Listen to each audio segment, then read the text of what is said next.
Sukhoi और Miraj crash, एक pilot की मौत, ग्वालियर से उड़े मुरैना में टकराए मिराज वहीं और सुखोई 90 किलोमीटर दूर भरतपुर में गिरा।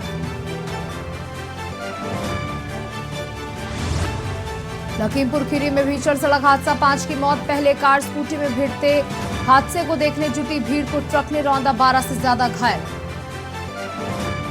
राष्ट्रपति द्रौपदी मुर्मू आज राष्ट्रपति भवन उद्यान उत्सव 2023 का करेंगे उद्घाटन। राष्ट्रपति भवन का प्रसिद्ध गार्डन अब अमृत उद्यान के नाम से जाना जाएगा। मन की बात का 97वां एपिसोड आज पीएम मोदी सुनाएंगे न्यू इंडिया की प्रगति की कहानी। सुपरफूड मिलेट्स पर भी करेंगे चर्चा।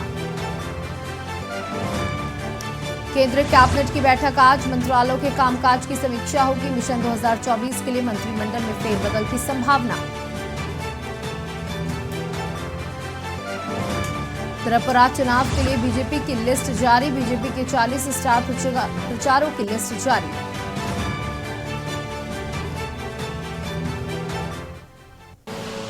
आप देख रहे हैं के न्यूज, खबरों का सारथी। नमस्कार, आप देख रहे हैं के न्यूज इंडिया, जहां मैं हूं आपके साथ सौम्या मिश्रा। चलिए सीधे आपको लेके चलते हैं प्रधानमंत्री के मन की बात। मैं हमेशा इंतजार करता हूं क्योंकि उस दिन पद्म पुरस्कारों की घोषणा होती है और एक प्रकार से 25 तारीख की शाम ही मेरी 26 जनवरी के उमंग को और बढ़ा देती है। जमीनी स्तर पर अपने समर्पण और सेवा भाव से उपलब्धि हासिल करने वालों को पीपल्स पद्म को लेकर भी कई लोगों ने अपनी भावनाएं साझा की है। इस बार पद्म पुरस्कार से सम्मानित होने वालों में जनजातीय समुदाय और जनजातीय जीवन से जुड़े लोगों का अच्छा खासा प्रतिनिधित्व रहा है। जनजातीय जीवन शहरों की भागदौड़ से अलग होता है, उसकी चुनौतियां भी अलग होती हैं।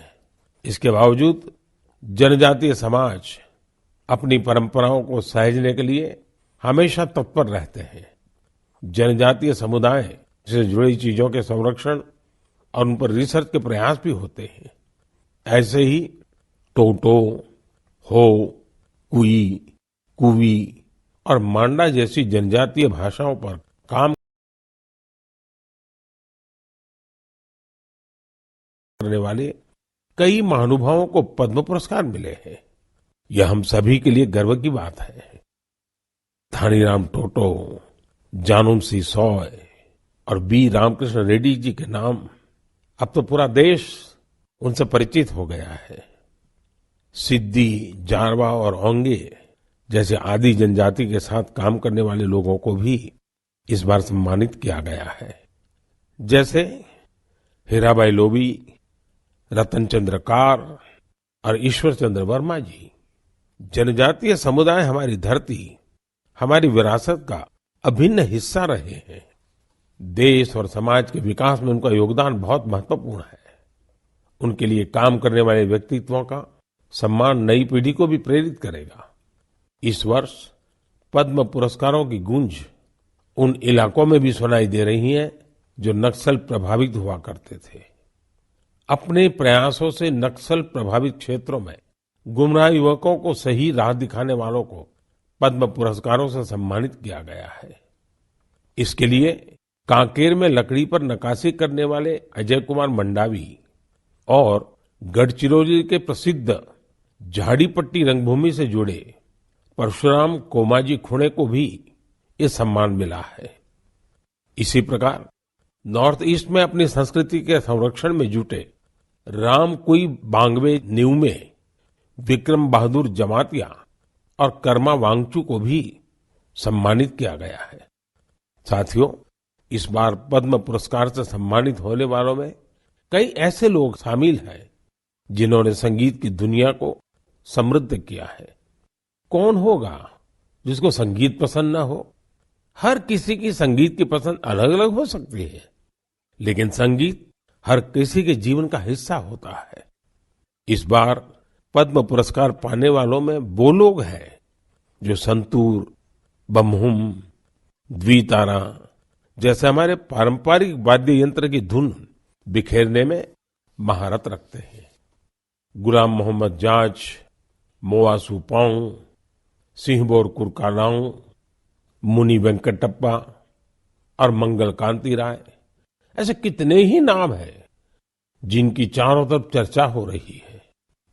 साथियों, पद्म पुरस्कार पाने वाले अनेक लोग हमारे बीच के वो साथी हैं जिन्होंने हमेशा देश को सर्वोपरि रखा, राष्ट्र प्रथम के सिद्धांत के लिए अपना जीवन समर्पित कर दिया।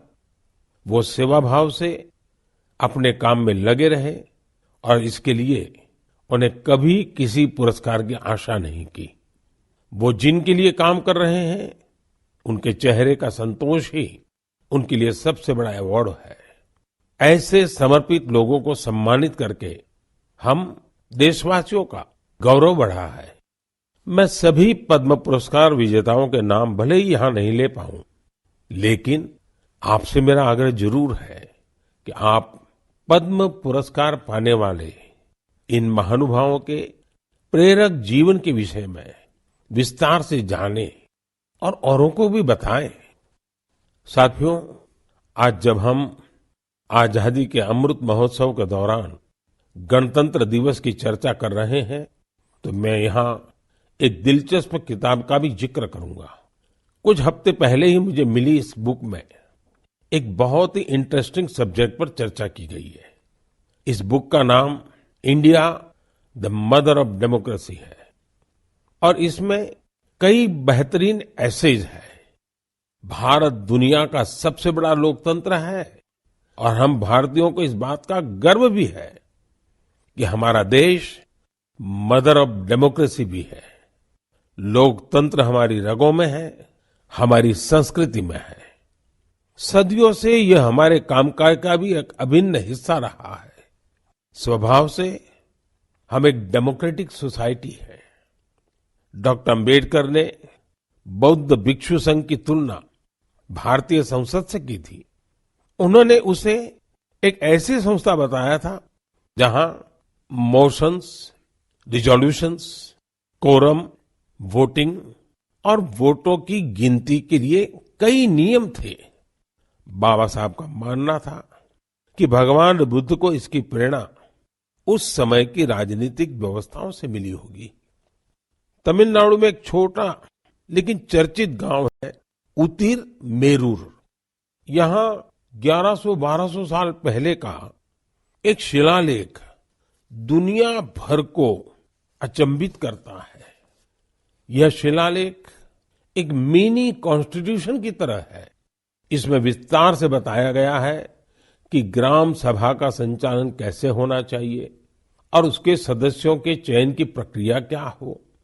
हमारे देश के इतिहास में डेमोक्रेटिक वैल्यूज का एक और उदाहरण है 12वीं सदी के भगवान बसवेश्वर का अनुभव मंडपम। यहाँ फ्री डिबेट और डिस्कशन को प्रोत्साहन दिया जाता था। आपको ये जानकर हैरानी होगी कि यह माग्ना कार्टा से भी पहले की बात है। वारंगल के काकीय वंश के राजाओं की गणतांत्रिक परंपराएं भी बहुत प्रसिद्ध थी। भक्ति आंदोलन ने पश्चिमी भारत में लोकतंत्र की संस्कृति को आगे बढ़ाया। बुक में सिख पंथ की लोकतांत्रिक भावना पर भी एक लेख को शामिल किया गया है, जो गुरु नानक देव जी के सर्वसम्मति से लिए गए निर्णयों पर प्रकाश डालता है। मध्य भारत की उरांव और मुंडा जनजातियों में कम्युनिटी ड्रिवन और कॉन्सेंसस ड्रिवन डिसीजन पर भी इस किताब में अच्छी जानकारी है। आप इस किताब को पढ़ने के बाद महसूस करेंगे कि कैसे देश के हर हिस्से में सदियों से लोकतंत्र की भावना प्रवाहित होती रही है। मदर ऑफ डेमोक्रेसी के रूप में हमें निरंतर इस विषय का गहन चिंतन भी करना चाहिए, चर्चा भी करना चाहिए और दुनिया को अवगत भी कराना चाहिए। इससे देश में लोकतंत्र की भावना और प्रगाढ़ होगी। मेरे प्यारे देशवासियों, अगर मैं आपसे पूछूं कि योग दिवस और हमारे विभिन्न तरह के मोटे अनाजों मिलेट्स में क्या कॉमन है, तो आप सोचेंगे ये भी क्या तुलना हुई। अगर मैं आपसे कहूं कि दोनों में काफी कुछ कॉमन है तो आप हैरान हो जाएंगे। दरअसल संयुक्त राष्ट्र ने इंटरनेशनल योगा डे और इंटरनेशनल ईयर ऑफ मिलेट्स दोनों का ही निर्णय भारत के प्रस्ताव के बाद लिया है। दूसरी बात ये कि योग भी स्वास्थ्य से जुड़ा है और मिलेट्स भी सेहत में महत्वपूर्ण भूमिका निभाता है। तीसरी बात और महत्वपूर्ण है, दोनों ही अभियानों में जन भागीदारी की वजह से क्रांति आ रही है। जिस तरह लोगों ने व्यापक स्तर पर सक्रिय भागीदारी करके योग और फिटनेस को अपने जीवन का हिस्सा बनाया है, उसी तरह मिलेट्स को भी लोग बड़े पैमाने पर अपना रहे हैं। लोग अब मिलेट्स को अपने खानपान का हिस्सा बना रहे हैं। इस बदलाव का बहुत बड़ा प्रभाव भी दिख रहा है। इससे एक तरफ वो छोटे किसान बहुत उत्साहित हैं जो पारंपरिक रूप से मिलेट्स का उत्पादन करते थे।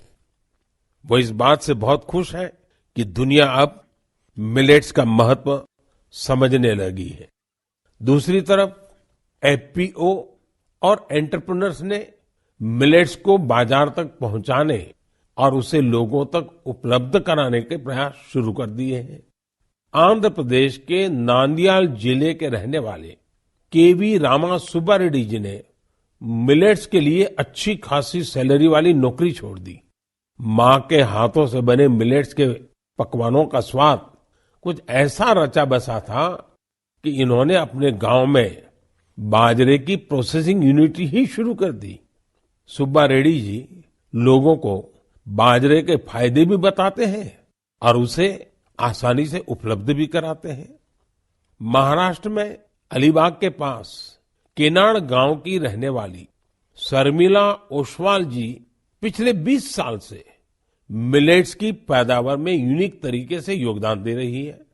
वो किसानों को स्मार्ट एग्रीकल्चर की ट्रेनिंग दे रही है। उनके प्रयासों से न सिर्फ मिलेट्स की उपज बढ़ी है, बल्कि किसानों की आय में भी वृद्धि हुई है।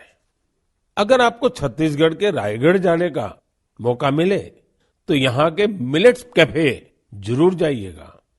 कुछ ही महीने पहले शुरू हुए इस मिलेट्स कैफे में चीला, डोसा, मोमोज, पिज्जा और मंचूरियन जैसे आइटम खूब पॉपुलर हो रहे हैं।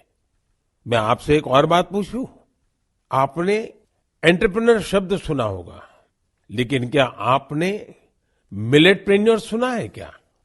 ओडिशा की मिलेटप्रेन्योर्स आजकल खूब सुर्खियों में है। आदिवासी जिले सुंदरगढ़ की करीब 1,500 महिलाओं का self help group Odisha millets mission से जुड़ा हुआ है। यहाँ महिलाएं मिलेट से कुकीज, रसगुल्ला, गुलाब जामुन और केक तक बना रही है। बाजार में इनकी खूब डिमांड होने से महिलाओं की आमदनी भी बढ़ रही है। कर्नाटका के कलबुर्गी में Aland Bhutai millets farmers producer company ने पिछले साल Indian institute of millets research की देखरेख में काम शुरू किया। यहाँ के खाकरा, बिस्कुट और लड्डू लोगों को भा रहे हैं। कर्नाटका के ही बीदर जिले में हुलसूर मिलेट प्रोड्यूसर कंपनी से जुड़ी महिलाएं मिलेट्स की खेती के साथ ही उसका आटा भी तैयार कर रही है। इससे इसकी कमाई भी काफी बढ़ रही है। प्राकृतिक खेती से जुड़े छत्तीसगढ़ के संदीप शर्मा जी के एफपीओ से आज 12 राज्यों के किसान जुड़े हैं। बिलासपुर का यह एफपीओ 8 प्रकार के मिलेट्स का आटा और उसके व्यंजन बना रहा है। साथियों, आज हिंदुस्तान के कोने कोने में G20 की समिट्स लगातार चल रही है और मुझे खुशी है कि देश के हर कोने में जहां भी G20 की समिट हो रही है, मिलेट से बने पौष्टिक और स्वादिष्ट व्यंजन उसमें शामिल होते हैं। यहाँ बाजार से बनी खिचड़ी, पोहा, खीर और रोटी के साथ ही रागी से बने पायसम, पूड़ी और डोसा जैसे व्यंजन भी परोसे जाते हैं। G20 के सभी वेन्यूज पर मिलेट एग्जीबिशन में मिलेट से बनी हेल्थ ड्रिंक, सीरियल्स और नूडल्स को शोकेस किया गया। दुनिया भर में इंडियन मिशंस भी इनकी लोकप्रियता बढ़ाने के लिए भरपूर प्रयास कर रहे हैं। आप कल्पना कर सकते हैं कि देश का ये प्रयास और दुनिया में बढ़ने वाली मिलेट्स की डिमांड हमारे छोटे किसानों को कितनी ताकत देने वाली है। मुझे देखकर भी अच्छा लगता है कि आज जितने तरह की नई नई चीजें मिलेट से बनने लगी हैं, वो युवा पीढ़ी को भी उतनी ही पसंद आ रही है। इंटरनेशनल ईयर ऑफ मिलेट्स की ऐसी शानदार शुरुआत के लिए और उसको लगातार आगे बढ़ाने के लिए मैं मन की बात के श्रोताओं को भी बधाई देता हूं। मेरे प्यारे देशवासियों, जब आपसे कोई टूरिस्ट हब गोवा की बात करता है तो आपके मन में क्या ख्याल आता है? स्वाभाविक है, गोवा का नाम आते ही सबसे पहले यहाँ की खूबसूरत कोस्टलाइन, बीचेस और पसंदीदा खान पान की बातें ध्यान में आने लगती हैं। लेकिन गोवा में इस महीने कुछ ऐसा हुआ जो बहुत सुर्खियों में है। आज मन की बात में मैं इसे आप सबके साथ साझा करना चाहता हूं। गोवा में हुआ ये इवेंट है पर्पल फेस्ट। इस फेस्ट को 6 से 8 जनवरी तक पणजी में आयोजित किया गया। दिव्यांग जनों के कल्याण को लेकर यह अपने आप में एक अनूठा प्रयास था। पर्पल फेस्ट कितना बड़ा मौका था, इसका अंदाजा आप सभी इस बात से लगा सकते हैं कि 50,000 से भी ज्यादा हमारे भाई बहन इसमें शामिल हुए। यहाँ आए लोग इस बात को लेकर रोमांचित थे कि वो अब मिरामार बीच घूमने का भरपूर आनंद उठा सकते हैं। दरअसल मिरामार बीच हमारे दिव्यांग भाई बहनों के लिए गोवा के एक्सेसिबल बीचेस में से एक बन गया है। यहाँ पर cricket tournament, table tennis tournament, marathon competition के साथ ही एक डीप ब्लाइंड कन्वेंशन भी आयोजित किया गया। यहाँ यूनिक बर्ड वॉचिंग प्रोग्राम के अलावा एक फिल्म भी दिखाई गई। इसके लिए विशेष इंतजाम किए गए थे ताकि हमारे सभी दिव्यांग भाई बहन और बच्चे इसका पूरा आनंद ले सके। पर्पल फेस्ट की एक खास बात, इसमें देश के प्राइवेट सेक्टर की भागीदारी भी रही। उनकी ओर से ऐसे प्रोडक्ट्स को शोकेस किया गया जो दिव्यांग फ्रेंडली है। इस फेस्ट में दिव्यांग कल्याण के प्रति जागरूकता बढ़ाने के अनेक प्रयास देखे गए। पर्पल फेस्ट को सफल बनाने के लिए मैं इसमें हिस्सा लेने वाले सभी लोगों को बधाई देता हूं।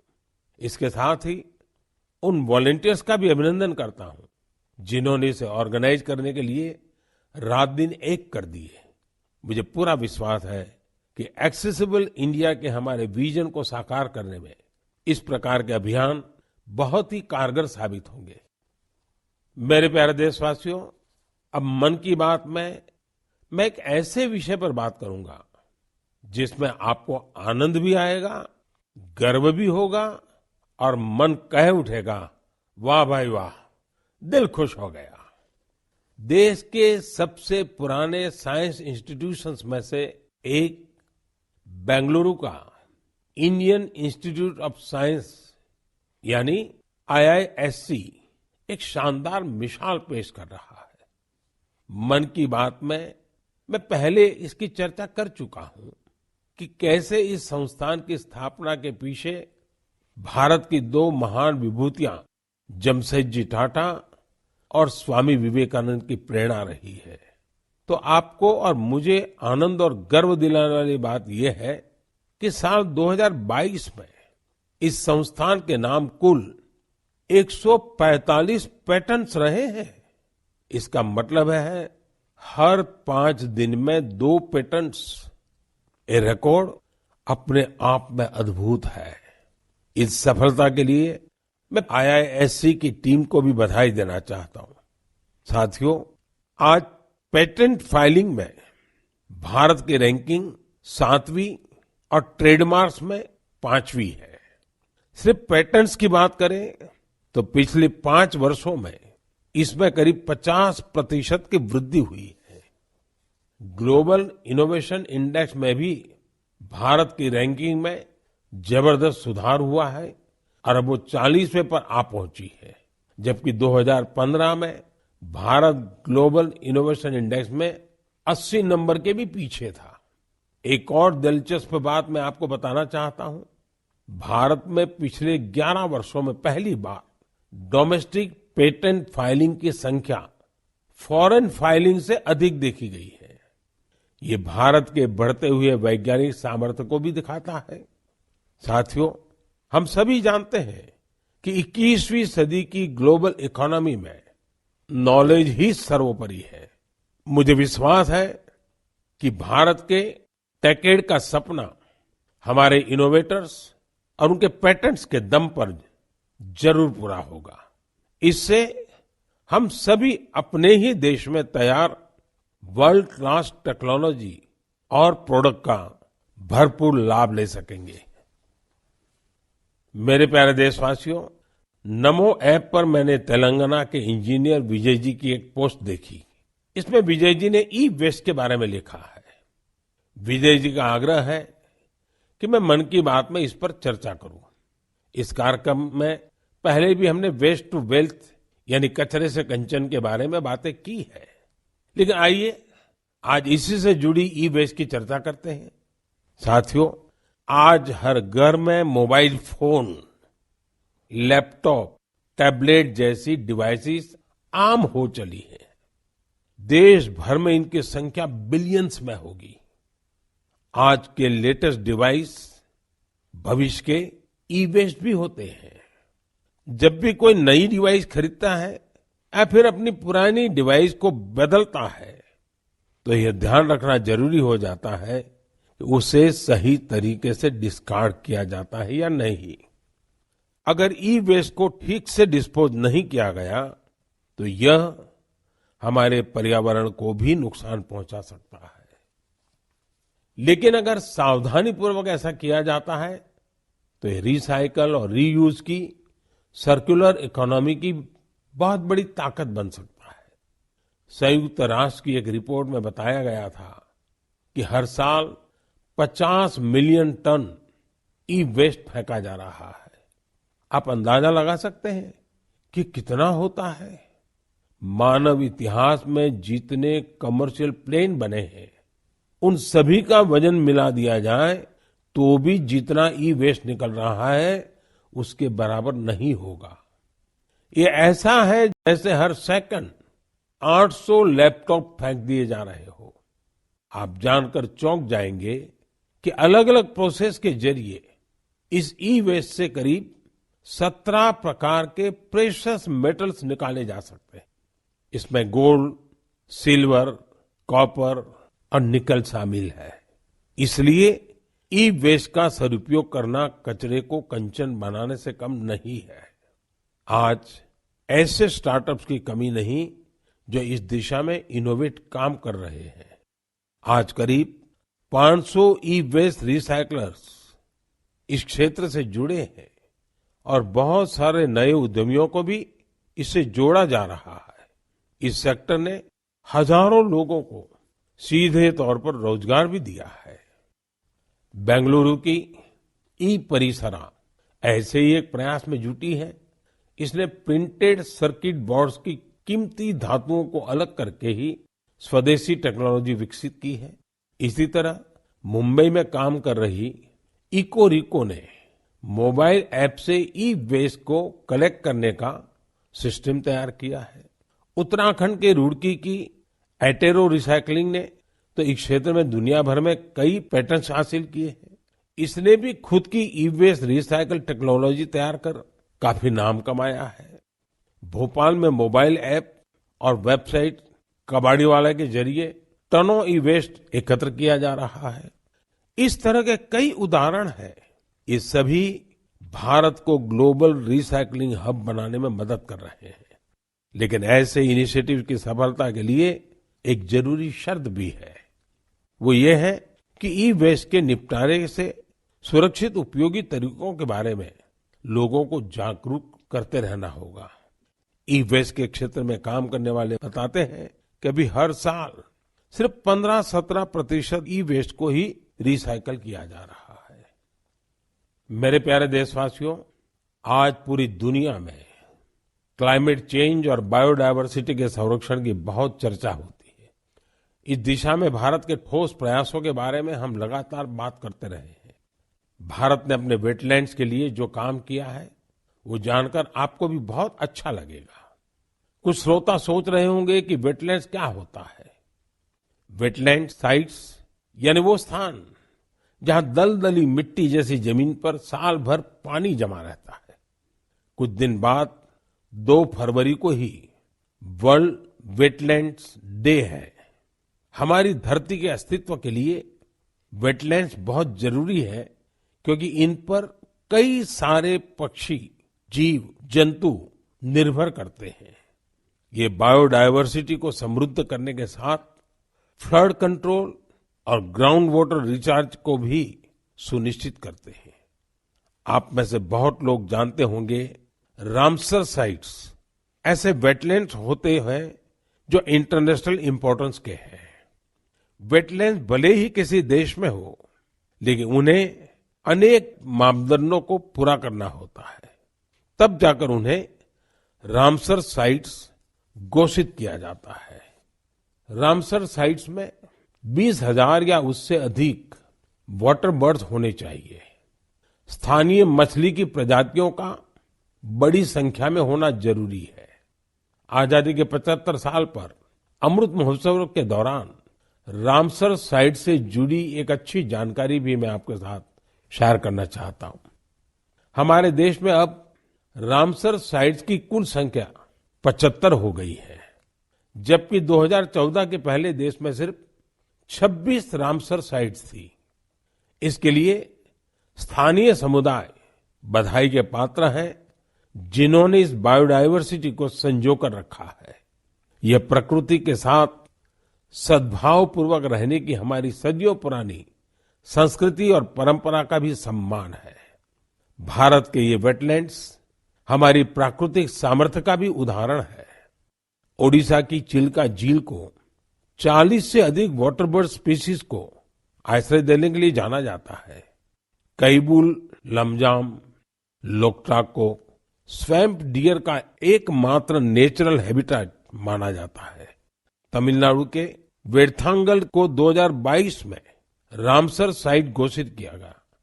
यहाँ की बर्ड पॉपुलेशन को संरक्षित करने का पूरा श्रेय आसपास के किसानों को जाता है। कश्मीर में पंजाथ नाग समुदाय एनुअल फ्रूट ब्लॉसम फेस्टिवल के दौरान एक दिन को विशेष तौर पर गांव के झरने की साफ सफाई में लगाता है। वर्ल्ड रामसर साइट में अधिकतर यूनिक कल्चरल हेरिटेज भी है। मणिपुर का लोकटाक और पवित्र झील रेणुका से वहां की संस्कृतियों का गहरा जुड़ाव रहा है। इसी प्रकार संभार का नाता मां दुर्गा के अवतार शाकंभरी देवी से भी है। भारत में वेटलैंड्स का ये विस्तार उन लोगों की वजह से संभव हो पा रहा है जो रामसर साइट्स के आसपास रहते हैं। मैं ऐसे सभी लोगों की बहुत सराहना करता हूं। मन की बात के श्रोताओं की तरफ से उन्हें शुभकामनाएं देता हूं। मेरे प्यारे देशवासियों, इस बार हमारे देश में, खासकर उत्तर भारत में खूब कड़ाके की सर्दी पड़ी। इस सर्दी में लोगों ने पहाड़ों पर बर्फबारी का मजा भी खूब लिया। जम्मू कश्मीर से कुछ ऐसी तस्वीरें आई जिन्होंने पूरे देश का मन मोह लिया। सोशल मीडिया पर तो पूरी दुनिया के लोग इन तस्वीरों को पसंद कर रहे हैं। बर्फबारी की वजह से हमारी कश्मीर घाटी हर साल की तरह इस बार भी बहुत खूबसूरत हो गई है। बनिहाल से बड़गाम जाने वाली ट्रेन की वीडियो को भी लोग खासकर पसंद कर रहे हैं। खूबसूरत बर्फबारी, चारों ओर सफेद चादर सी बर्फ। लोग कह रहे हैं कि ये दृश्य परिलोक की कथाओं सा लग रहा है। कई लोग कह रहे हैं कि ये किसी विदेश की नहीं बल्कि अपने ही देश में कश्मीर की तस्वीरें हैं। एक सोशल मीडिया यूजर ने लिखा है कि स्वर्ग इससे ज्यादा खूबसूरत और क्या होगा। ये बात बिल्कुल सही है, तभी तो कश्मीर को धरती का स्वर्ग कहा जाता है। आप भी इन तस्वीरों को देखकर कश्मीर के शहर जाने का जरूर सोच रहे होंगे। मैं चाहूंगा आप खुद भी जाइए और अपने साथियों को भी ले जाइए। कश्मीर में बर्फ से ढके पहाड़, प्राकृतिक सौंदर्य के साथ साथ और भी बहुत कुछ देखने जानने के लिए है। जैसे कि कश्मीर के सैयदाबाद में विंटर गेम्स आयोजित किए गए। इन गेम की थीम थी स्नो क्रिकेट। आप सोच रहे होंगे कि स्नो क्रिकेट तो ज्यादा ही रोमांचक खेल होगा। आप बिल्कुल सही सोच रहे हैं। कश्मीरी युवा बर्फ के बीच क्रिकेट को और भी अद्भुत बना देते हैं। इसके जरिए कश्मीर में ऐसे युवा खिलाड़ियों की तलाश भी होती है जो आगे चलकर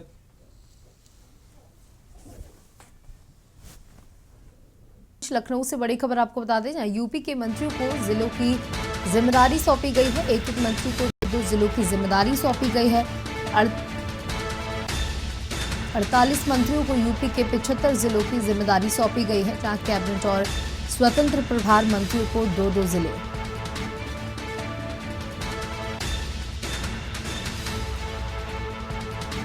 तो आपको लखनऊ से ये बड़ी खबर बता दें, जहां भारत न्यूजीलैंड T20 मैच आज है और मैच के मद्देनजर ट्रैफिक बदला रहेगा। T20 मैच आज, मैच के मद्देनजर बदला रहेगा ट्रैफिक। दोपहर 3 बजे से रात 10 बजे तक लागू रहेगा डायवर्जन। मैच के दौरान चप्पे चप्पे पर रहेगी पुलिस की नजर। सुरक्षा के चलते सभी स्थानों पर पुलिस बल तैनात। 1294 पुलिसकर्मियों को किया गया है तैनात।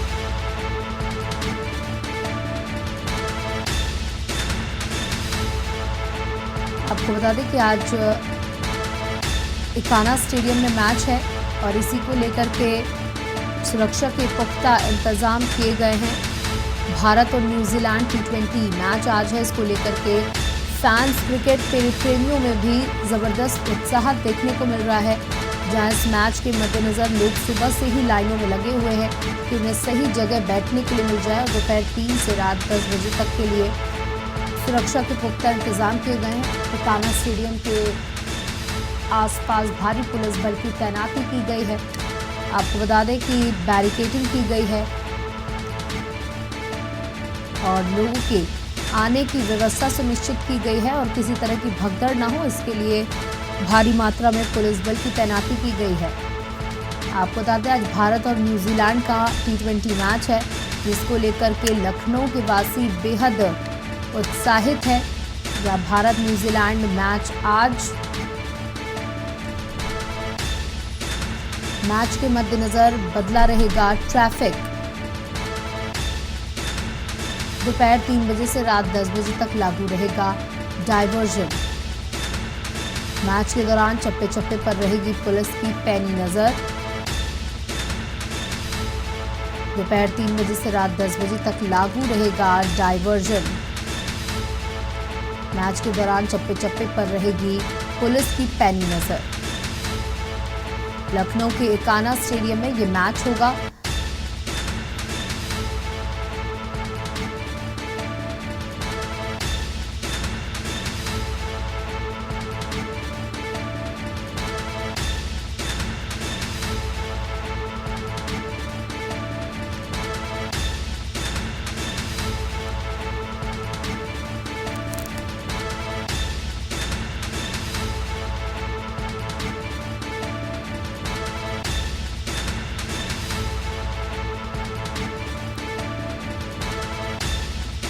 दोपहर 3 बजे से रात 10 बजे तक लागू रहेगा डायवर्जन।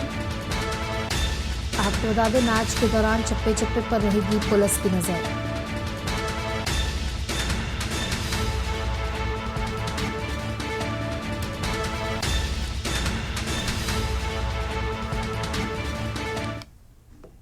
वहीं लखनऊ में यूपी के मंत्रियों को जिलों की जिम्मेदारी दे दी गई है। एक एक मंत्री को 2-2 जिलों की जिम्मेदारी सौंपी गई है। 48 मंत्रियों को यूपी के 75 जिलों की जिम्मेदारी सौंपी गई है। कैबिनेट और स्वतंत्र प्रभार मंत्रियों को 2-2 जिलों की जिम्मेदारी सौंपी गई है। राज्य मंत्रियों को 1 जिले की जिम्मेदारी। सीएम योगी ने मंत्रिमंडल की बैठक के बाद भी ये जिम्मेदारी दी है। निकाय चुनाव और 2024 से पहले सरकार की तैयारी।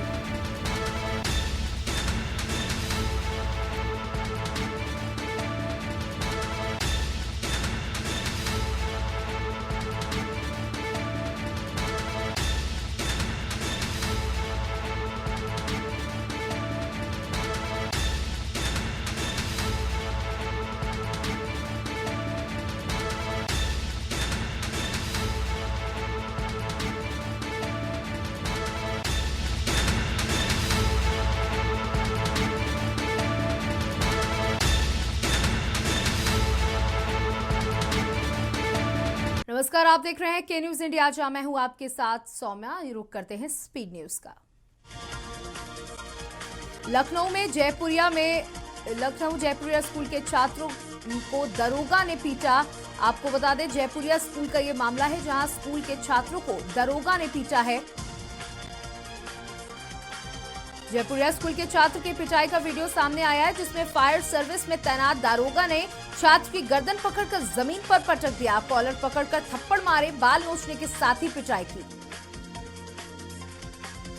निगासन पालिया स्टेट हाईवे पर पृथ्वीपुरवा चौराहे के पास एक तेज रफ्तार बस ने ट्रैक्टर में जोरदार टक्कर मार दी, जिससे ट्रैक्टर के परखच्चे उड़ गए। वहीं तेज रफ्तार बस भी अनियंत्रित होकर सड़क किनारे पलट गई, जिससे ट्रैक्टर चालक सहित बस में बैठी दर्जनों सवारियां घायल हो गई। फिरोजाबाद के थाना रजावली क्षेत्र में पारिवारिक कलेश के चलते युवक ने पेड़ पर लटककर फांसी लगा ली। सुबह शव फांसी पर लटकता देख गांव में अफरा तफरी मच गई। आसपास के लोग एकत्रित हो गए। पुलिस ने शव को पोस्टमार्टम के लिए भेजा। खेल के हर शॉट पर नॉनस्टॉप संस्कृत में कमेंट्री। ऑडियंस भी चेयर अप में हर हर महादेव और जयराम का जयघोष कर रही थी। ये सीन है वाराणसी के सिंगरा स्टेडियम का, जहां भगवा रंग की धोती कुर्ता धारण किए वेद पाठियों ने अनोखा क्रिकेट खेला। महाराजगंज में सड़क सुरक्षा माह के दौरान जिले की यातायात पुलिस ने छलका जाम तो काम तमाम अभियान चलाया। इस अभियान के तहत 2 पहिया और 4 पहिया वाहनों के चालकों की एलोकोमीटर में जांच कराई गई।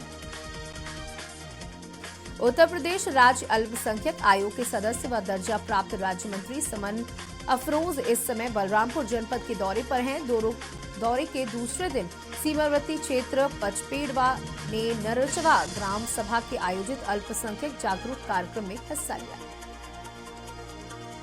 अमरोहा में दिल्ली लखनऊ रेल लाइन पर गांव मोड़ी जट के पास शनिवार सुबह तेंदुआ का 2 टुकड़ों में शव मिला। ग्रामीणों ने शव देखा तो पुलिस को सूचना दी, जिसके बाद मौके पर पहुंची पुलिस और वन विभाग की टीम ने तेंदुआ के शव को पीएम के लिए भेज दिया। हरदोई में पुलिस ने विभिन्न चोरियों का खुलासा करते हुए 3 आरोपियों को गिरफ्तार किया। आरोपी विभिन्न रेकी कर चोरी की वारदात को अंजाम देते थे। पुलिस ने जिनके पास से 2 पायल, 1 हथफूल सफेद धातु, 1 तांबा का हांडा और 2100 नगद बरामद किए। संबल में अधिकारियों के आगे से खुलेआम अवैध खनन का कारोबार कर रहे माफियाओं पर खनन अधिकारियों ने एक बड़ी कार्रवाई की। 1 जेसीबी और 3 ट्रैक्टर ट्रॉली सीज किए गए। हरदोई में खेत में आवारा पशुओं के हांकने को लेकर एक किसान को गांव के ही दबंगों ने जमकर पीट दिया, जिसका गांव के ही एक निजी क्लिनिक पर इलाज चल रहा था। हालत गंभीर होने पर इलाज के दौरान ले जाते समय उसकी मौत हो गई। फिरोजाबाद में दोस्त की हत्या के आरोप में पकड़े गए आरोपित ने पुलिस को गुमराह कर 35 फुट गहरा कुआं खुदवा दिया, लेकिन शव बरामद नहीं हुआ। इसके बाद पुलिस ने नए सिरे से पूछताछ शुरू की। सुल्तानपुर में चोरों ने पुलिस को खुलेआम चुनौती दी। चोरों ने एक घर को निशाना बनाते हुए लाखों के जेवरात और नकदी पर हाथ साफ कर दिया। सूचना पर पहुंची पुलिस ने मौके पर पहुंचकर जांच पड़ताल शुरू की। अमरोहा में डीएम और एसपी ने मुरादाबाद बरेली खंड स्नातक विधान परिषद निर्वाचन के दृष्टिगत बनाए गए विकासखंड अमरोहा, जुआ और नगर पालिका अमरोहा के बूथों की तैयारियों का मौके पर जाकर निरीक्षण किया। इसके साथ ही व्यवस्थाओं का जायजा लिया। बागपत में धोखाधड़ी का शिकार हुए पेट्रोल पंप कर्मी कार चालक ने अपनी कार में 3000 का पेट्रोल डलवाकर नकली पेटीएम दिखाकर मौके से फरार हो गया। पीड़ित पंप कर्मी ने पुलिस से शिकायत की। सीसीटीवी फुटेज के आधार पर पुलिस मामले की जांच कर रही है। लखनऊ के संगीत नाट्य एकेडमी में चल रहे 10 दिवसीय नाट्य समारोह का समापन हो गया। ये समारोह यूपी दिवस के उपलक्ष्य में हो रहा था। इसके आयोजन क्षेत्रीय पर्यटन कार्यालय निर्देशालय, उत्तर प्रदेश संगीत नाटक एकेडमी, नव अंशिका फाउंडेशन और theatre and film welfare association के तत्वाधान में चल रहा था।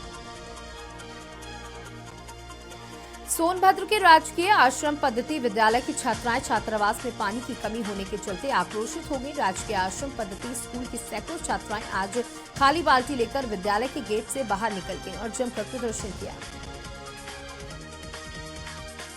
जौनपुर में एक शोरूम संचालक का संदिग्ध परिस्थितियों में नाले में शव मिला। मृतक दूसरी जगह शोरूम खोलने के लिए बाइक से स्थान की तलाश में निकला था। पुलिस शव को कब्जे में लेकर आवश्यक कार्रवाई में जुटी है। हापुड़ में दिल्ली रोड स्थित एसएसपी पीजी कॉलेज में एमबीबीएस की परीक्षा में नकल करने से रोकने पर एक छात्र ने अपने सहपाठियों के साथ मिलकर असिस्टेंट प्रोफेसर को कॉलेज के बाहर रोक लिया और दड़ाकर पीटा। प्रोफेसर के सिर और चेहरे पर गंभीर चोटें आई हैं।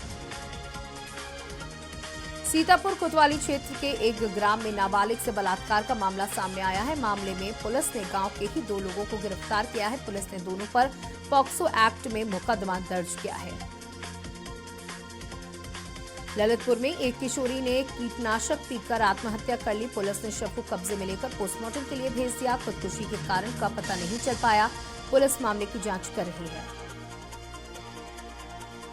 उत्तर प्रदेश विधान परिषद कानपुर खंड स्नातक एवं शिक्षक निर्वाचन मतदान स्थलों के सभाजन के संदर्भ में उन्नाव तैयारियां लगभग पूरी कर ली गई हैं। चुनाव के दौरान किसी भी प्रकार का कोई झगड़ा या उपद्रवी अराजक तत्व न फैलाएं, इसके लिए एसपी ने बूथों से लेकर जिले में सुरक्षा व्यवस्था के कड़े इंतजाम कर लिए। हमीरपुर में बागेश्वर धाम बाबा धीरेन्द्र शास्त्री के समर्थन में युवाओं ने बाइक रैली निकाली। उन लोगों पर निशाना साधा जो धीरेन्द्र शास्त्री का विरोध करते हैं। कहा कि धीरेन्द्र शास्त्री हमारे सनातन धर्म को जगाने का काम कर रहे हैं। कुशीनगर में बीती 25 जनवरी की रात एक सिपाही की पत्नी का शव किराए के मकान में मिला। मृतका की बहन और मां ने सिपाही पर हत्या का आरोप लगाया है। घटना के बाद से सिपाही भी फरार है। अमरोहा में ट्रेन से कटकर तेंदुए की मौत से वन विभाग में हड़कंप मचा है। वहीं सुबह रन थ्रू गाड़ी से कटा था तेंदुआ। क्षेत्र में दहशत का माहौल बना हुआ है। वहीं वन विभाग की टीम ने तेंदुए के शव को पोस्टमार्टम के लिए भेज दिया है। अमरोहा देहात थाना क्षेत्रीय गांव मोड़ी जट रेलवे पुल का मामला। सीतापुर में शराब पीकर डीसीएम चला रहे चालक को लोगों ने पकड़कर पुलिस के सामने पीटा। वहीं मारपीट का वीडियो सोशल मीडिया पर वायरल हो गया। पीटने के बाद लोगों ने चालक को पुलिस के हवाले कर दिया। सहारनपुर में भरे बाजार में गुब्बारा भरने वाला सिलेंडर ब्लास्ट हो गया। ब्लास्ट के कारण युवक की आंख में गैस गिर घायल हो गई। आसपास की महिलाओं ने युवक की जान बचाई। घटना के बाद भीड़ इकट्ठा हो गई। सीतापुर में तेज रफ्तार का कहर देखने को मिला है। एक ट्रक ने बाइक सवारों को रौंद दिया। हादसे में बाइक सवार 2 भाइयों की मौत हो गई। घटना के बाद वाहन चालक मौके से गाड़ी लेकर फरार हो गया। पुलिस ने दोनों शवों को पोस्टमार्टम के लिए भेज दिया। घटना में शामिल वाहन की तलाश शुरू कर दी गई है। उन्नाव में पुल पर जाम में फंसकर एक रिटायर्ड ऑर्डिनेंस फैक्ट्री कर्मी की मौत हो गई। मौत की सूचना पर परिजनों में कोहराम मच गया। बेटे ने भी माना यदि रास्ता खुला होता तो जान बच सकती थी। पुलिस मामले की जांच में जुटी। यूपी में पहाड़ों से आ रही तेज हवाओं ने फिर सर्दी बढ़ा दी है। दिन और रात में तापमान में भी कमी आई है। बीते 24 घंटे में मुजफ्फरनगर का न्यूनतम तापमान 6.7 डिग्री रिकॉर्ड किया गया। वहीं कानपुर में दिन का अधिकतम तापमान 23 रिकॉर्ड किया गया, जबकि न्यूनतम तापमान 20.8 दर्ज किया गया। औरैया में डीएम प्रकाश चंद्र श्रीवास्तव ने मेधावी छात्र पुरस्कार योजना के तहत जनपद के हाई स्कूल और इंटर के मेधावियों को सम्मानित किया। इस दौरान उन्हें प्रमाण पत्र और टैबलेट का वितरण किया गया।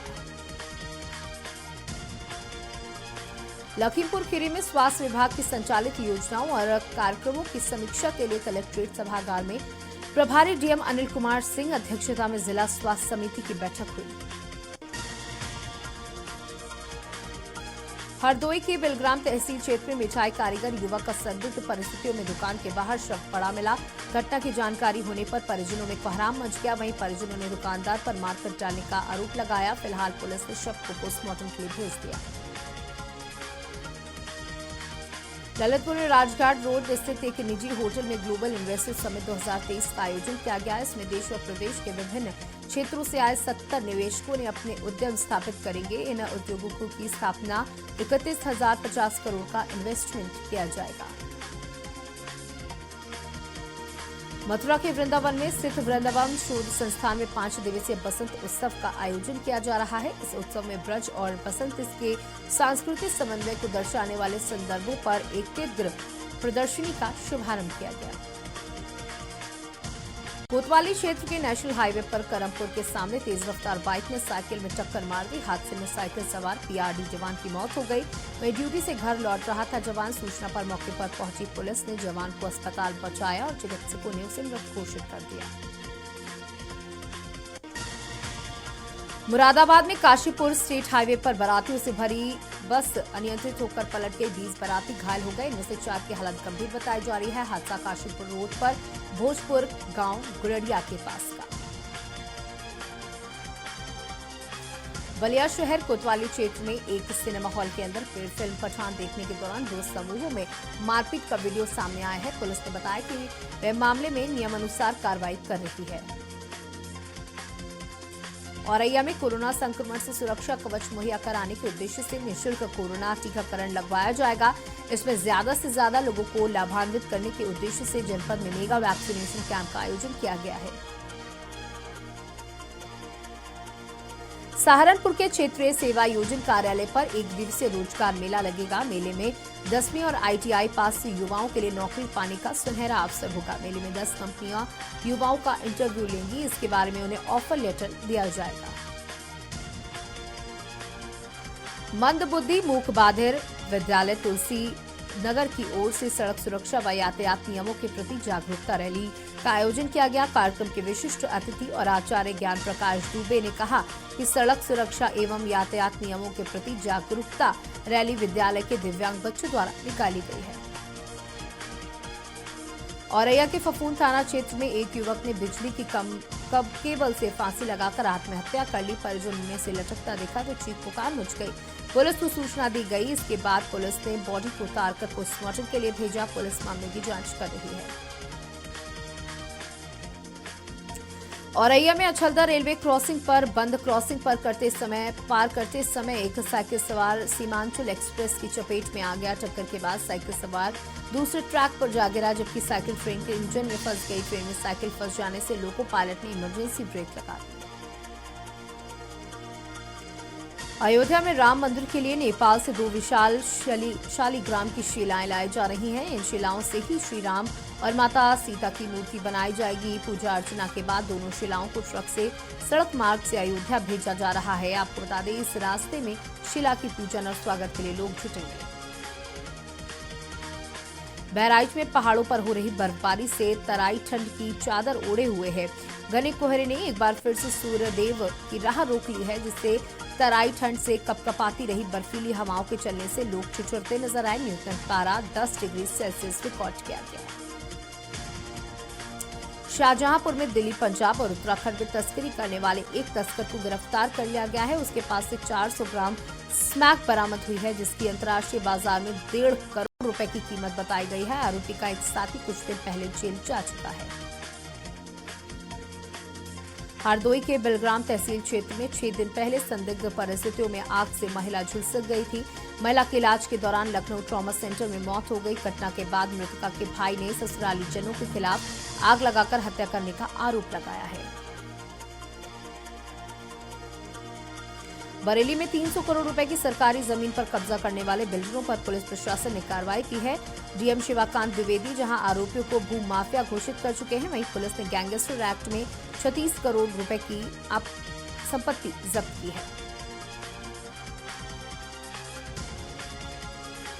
मेरठ में दिन निकलते ही बदमाशों ने लूट की वारदात को अंजाम दिया। बदमाश शेटरिंग कारोबारी के घर पहुंचे और परिवार को बंधक बनाकर लूट की घटना को अंजाम दिया। बदमाश घर में रखे मकान के सौदे के 90,000 रुपए और जेवर लेकर फरार हो गए। मैनपुरी में पुलिस के बदमाशों से मुठभेड़ हो गई। 25,000 के इनामी बदमाश को गिरफ्तार कर लिया गया। बताया जा रहा है कि उसे दाहिने पैर पर गोली लगी है, जिससे लड़खड़ाकर जमीन पर गिर गया है। वहीं उसका दूसरा साथी पुलिस को चकमा देकर मौके से फरार हो गया। पुलिस ने घायल बदमाश को अस्पताल में भर्ती कराया है। नोएडा सेक्टर 45 में वर्कशॉप में खड़ी 2 कारों में आग लग गई। आग ने पूरी कार को अपनी चपेट में ले लिया और मिनटों में कार जलकर राख हो गई। मौके पर पहले आसपास के लोगों ने आग बुझाने का प्रयास किया। इसके बाद पहुंची दमकल की गाड़ी ने आग पर काबू पाया। इसमें एक कार टोयोटा थी। भदोही में सड़क हादसे में एक 60 वर्षीय महिला की मौत हो गई। तेज रफ्तार बाइक ने महिला को टक्कर मार दी। घायल अवस्था में महिला को इलाज के लिए जिला अस्पताल ले जाया गया, जहां चिकित्सकों ने महिला को मृत घोषित कर दिया। उन्नाव में कार सवार 5 युवक मांगलिक कार्यक्रम से घर जा रहे थे। दही चौकी के पास तेज रफ्तार ट्रक ने उनकी कार में टक्कर मार दी, जिससे कार अनियंत्रित होकर पलट गई। कार में सवार सभी गंभीर रूप से घायल हो गए। मौके पर पहुंची पुलिस ने घायलों को बाहर निकाला और जिला अस्पताल भेजा। रायबरेली में पति ने पत्नी की कुल्हाड़ी से काटकर हत्या कर दी। शोर सुनकर मौके पर ग्रामीण पहुंचे तो महिला का शव लहूलुहान पड़ा मिला। पुलिस ने शव को पोस्टमार्टम के लिए भेज दिया। मामला बदोखर थाना क्षेत्र के फेरू का मामला है। शाहबाद पुलिस ने बैंक मित्र से हुई लूट में वांछित चल रहे 10,000 के इनामी आरोपी को गिरफ्तार कर लिया और उसके पास से लूटे गए रुपए में 18,700 रुपए, लैपटॉप व अन्य सामग्री बरामद की गई। मामले की जानकारी देते हुए सीओ शाहबाद हेमंत उपाध्याय ने बताया कि कुछ समय पहले बैंक मित्र से एक लूट की वारदात हुई थी। बांदा जनपद के नरैनी थाना अंतर्गत बांदा कालिंजर रोड स्थित हिंदुस्तान पेट्रोलियम के पेट्रोल पंप पर नरैनी के राज्य पुरवा निवासी एक पिता अपनी पुत्री सहित बाइक में बैठकर पेट्रोल पंप पर पेट्रोल भरवाने आया था। युवक ने बाइक में पीछे से बैठी युवती के साथ सरेआम पेट्रोल पंप पर ही छेड़छाड़ कर दी। आपको बता दें, नाराज पिता ने सभी को बुलाकर युवक को जमकर पीटा। कौशाम्बी के चायल ब्लॉक के शराबी रतगहा ग्राम प्रधान के आतंक से ग्रामीण पूरी तरीके से त्रस्त हो चुके हैं। ग्राम सभा से खुली बैठक में दरमियान क्षेत्र पंचायत सदस्य को भरी पंचायत में गाली गलौज करते हुए जमकर पीटा गया। किसी तरह जान बचाकर बाहर आने के बाद क्षेत्र पंचायत सदस्य ने डायल 112 पर फोन कर अपनी आपबीती बताई। बुलंदशहर के कस्बा सिकंदराबाद का सिरोधन कट, जो खूनी कट के नाम से भी जाना जाता है, भारतीय किसान यूनियन अजगर के जिला अध्यक्ष के नेतृत्व में आसपास के गांवों के ग्रामीण व किसान फ्लाईओवर की मांग को लेकर धरने पर बैठ गए। लखनऊ में डिप्टी सीएम ब्रजेश पाठक लोक बंधु अस्पताल पहुंचे। इस दौरान उन्होंने फेको विधि से मोतियाबिंद ऑपरेशन शिविर का शुभारंभ किया। ये नेत्र शिविर अस्पताल के नेत्र विभाग द्वारा लगाया गया था। प्रयागराज जनपद के गंगनगर इलाके में शुक्रवार को एक व्यक्ति के घर से 1 किलोमीटर की दूरी पर लाश पाई गई। लोगों ने जमीन के विवाद में हत्या किए जाने की आशंका जताई। मौके पर फॉरेंसिक टीम और डॉग स्क्वाड ने पहुंचकर सबूत इकट्ठा किए। उसके बाद पुलिस ने अज्ञात के खिलाफ एफआईआर दर्ज कर शव को पोस्टमार्टम के लिए भेजा। कौशाम्बी के कोखराज थाना क्षेत्र के गरीब का पूरा गांव में झगड़े में वृद्ध की मौत हो गई। आरोप है कि दूसरे पक्ष ने वृद्ध को धक्का देकर जमीन पर गिरा दिया, जिससे उसकी मौत हो गई। मामले की सूचना पर पुलिस ने शव को कब्जे में लेकर कानूनी कार्रवाई शुरू कर दी है। कुशीनगर में आजाद क्लब बतरौली बाजार के तत्वाधान में आयोजित 3 दिवसीय राज्य स्तरीय वॉलीबॉल प्रतियोगिता का उद्घाटन मैच खेला गया, जिससे मुख्य अतिथि राजकुमार हायर सेकेंडरी स्कूल कुबेरिस्तान के गणित शिक्षक मुजीब आलम ने खिलाड़ियों से परिचय प्राप्त कर प्रतियोगिता का शुभारंभ किया। अमेठी के बाजार शुक्ल थाना क्षेत्र में पूर्वांचल एक्सप्रेसवे पर बाइक को अज्ञात वाहन ने टक्कर मार दी। हादसे की जानकारी मिलते ही यूपीडा की एम्बुलेंस ने गंभीर रूप से घायल युवक को सीएचसी शुक्ल बाजार में भर्ती कराया, जहां डॉक्टर ने मृत घोषित कर दिया। बलरामपुर जिले के ललिया थाना क्षेत्र के मथुरा गांव में ईंट भट्टे पर मजदूरी करने वाले एक मजदूर का पेट पर संदिग्ध परिस्थितियों में शव लटका मिला। पुलिस ने शव को पोस्टमार्टम के लिए भेज दिया। मामले की जांच में जुट गई है। झांसी के प्रेमनगर थाना क्षेत्र के सैयर गांव में शुक्रवार दोपहर को एक पटाखा फैक्ट्री में आग लग गई। फैक्ट्री में इतना बारूद भरा था कि आग लगने के बाद तेज धमाके के साथ पूरा गोदाम उड़ गया। धमाकों के दौरान पत्थर करीब 100 फीट दूर तक उछल रहे थे। प्राग में एक 9 साल के भतीजे की उसके चाचा ने हत्या कर दी। कर्ज में डूबे चाचा ने अपने भतीजे को अगवा कर पैसे वसूलने का प्लान बनाया, लेकिन जब पुलिस को मामले की जानकारी हुई तो चाचा ने अपने भतीजे की गला दबाकर हत्या कर दी और उसका शव सीवर में फेंक दिया।